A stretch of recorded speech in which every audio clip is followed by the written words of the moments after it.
ਕੀ ਬਾਜੀਆਂ ਨੇ ਤੁਹਾਡੇ ਕੋਲ ਸ਼ਨਾਖਤੀ ਕਾਰਡ ਕਿਵੇਂ ਲਏ ਨੇ? ਇਹਦਾ ਭਾਈ ਆਖਿਆ ਵੀ 2000 ਮੈਨੂੰ ਦੇ ਦਿਓ ਤੇ ਜਿਹੜਾ ਸਲੈਕਟ ਕਾਟ ਮੈਨੂੰ ਦਿਓ, ਮੈਂ ਪੈਸੇ 10000 ਜਾਂ 12 ਤੁਹਾਨੂੰ ਕਢਾ ਕੇ ਦੇ। ਅੱਛਾ, आज ਉਹਨੇ ਕਿੰਨੇ ਪੈਸੇ ਲਏ ਤੁਹਾਡੇ ਕੋਲ? ਸਾਡੇ ਕੋਲ 2000। ਤੇਰੇ ਕੋਲ ਕਿੰਨੇ ਪੈਸੇ ਲਏ? मेरे को आधी कार्ड ही इनके कोले थे दफ्तर चेक होना। ओके।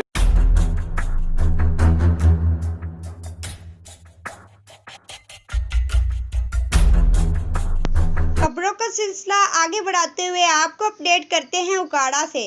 उकाड़ा एहसास प्रोग्राम की रकम दिलवाने के और 2000 लेने का इंकशाफ। अयूब नामी शख्स रकम दिलवाने के और 2000 रुपए ले रहा था। अयूब नामी नौजवान दर्जनों सादा लो अफराद से शनाख्ती कार्ड लेता था। मुलजिम अयूब 12000 की रकम में से 2000 खुद रख लेता था। मुकामी पुलिस इत्तला मिलने पर मौके पर पहुंच गई। मुलजिम अयूब से सादा लो अफराद से ली जाने वाली रकम बरामद।